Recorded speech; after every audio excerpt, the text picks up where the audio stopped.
Copyright applies to the following verbal and written content. With the exception of the content owner, complete content excerpts and links may be used for nonprofit purposes only, provided that full and clear credit is given to the following names wherein: Diary Single Woman, Diary of a Single Woman, and Miss Anonymous. Appropriate and specific direction to the original content must be used. All rights are reserved. Hi, I'm Miss Anonymous with Diary of a Single Woman. I hope that you have been enjoying my true erotic stories from my diary. Yes, I do have a lot more true stories to share with you. But in the meantime, I have a proposition for you. Yes, a proposition. I want you to take a journey with me. Take a journey into a mysterious, taboo, and intriguing world of sensual fiction. A world that offers a place for you to escape from your normal daily life. A world that expands your mind beyond boundaries. Beyond boundaries you never knew you had. A world where you discover intimate thoughts and feelings you thought you were incapable of. A place where you can indulge in nail-biting stories. Oh yeah, this is going to be so damn good. I'm writing this lustful, adventurous novel just for you. I've named this series as a tribute to the breathtaking trilogy that had us all glued to our books and movie screens. Well, fasten your seatbelts, or should I say unfasten your seatbelts, and get ready to live life on the edge. Welcome to 50 Shades of Red.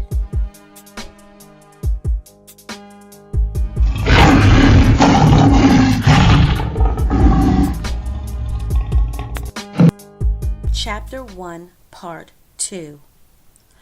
I rushed down the stairs into my front door. Open it, and there's Ethan standing there. He was wearing a tailored black tuxedo with a velvet bow tie. His haircut was fresh, and the fuzz from his facial hair that I saw earlier in the day was gone. He was clean shaven and looked like he had just stepped out of the GQ magazine. "I knew the dress would fit you perfectly," Ethan said as his eyes slowly glided up and down my velvet body. "Well, you know this is a bit out of my league, Ethan," I said with a frantic smile. He replied, "Yes, I know, but it's more my league, though." As Ethan walks inside my place, he looks down at his watch and says, "Okay, we have to get going. We have to make a stop. Grab your things, honey, and let's go."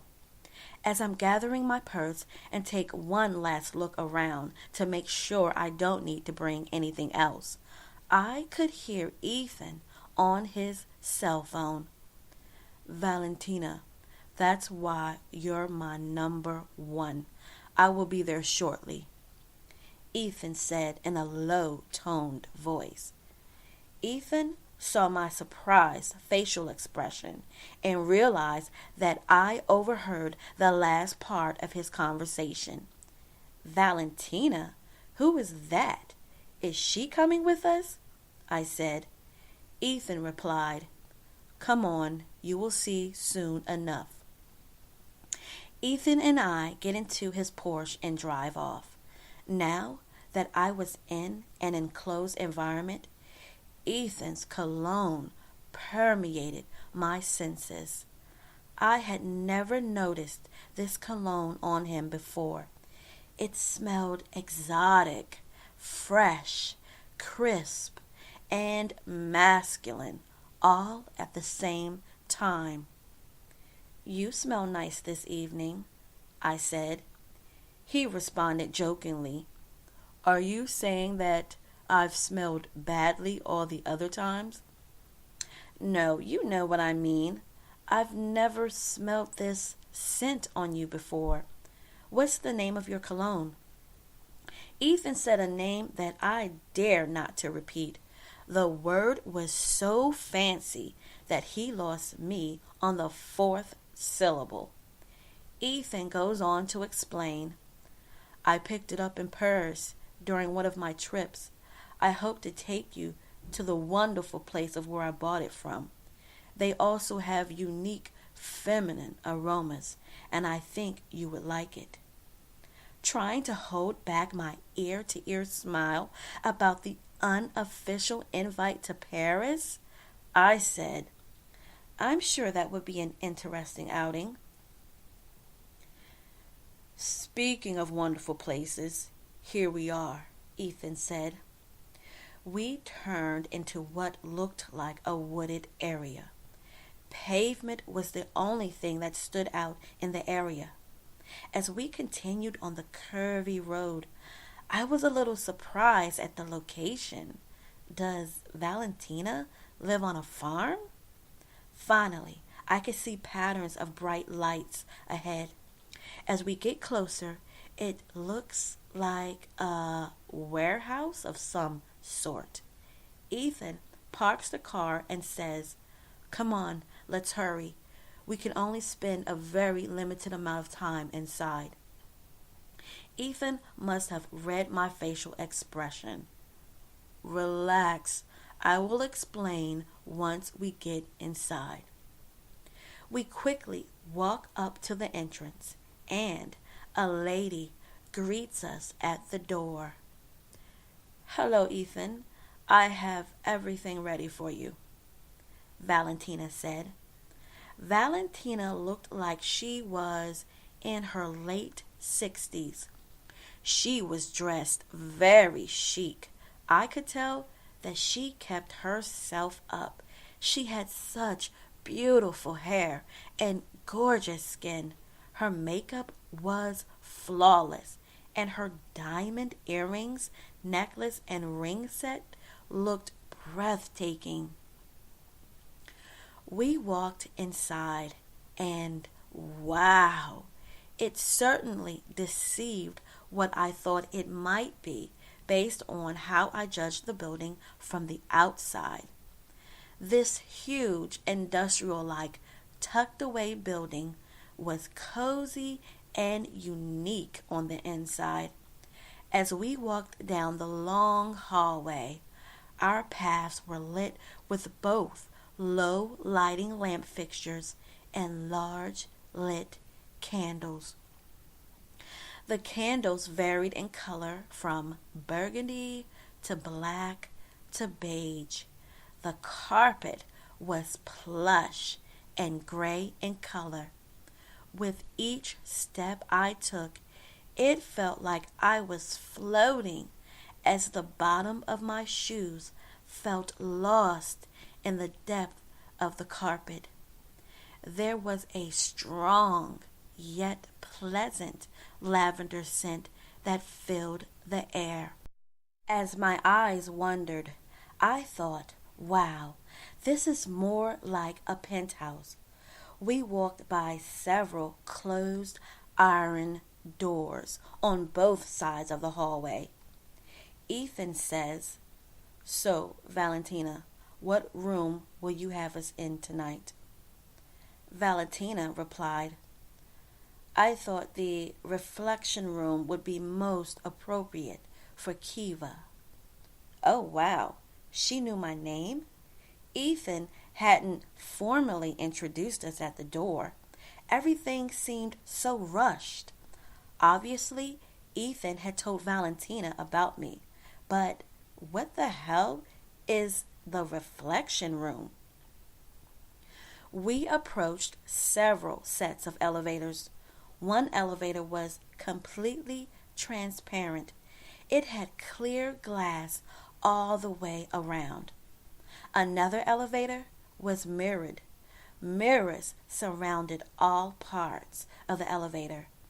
Another elevator had iron bars. It was dark and made of heavy iron. Valentina swipes a card of some sort in front of the mirrored elevator, and the door opens. Ethan gestures for me to enter the elevator first. I walk in, Valentina and Ethan follow. The doors closed slowly. The elevator starts moving upwards. I didn't even see Valentina press any buttons inside the elevator. Wait, there aren't any buttons to press.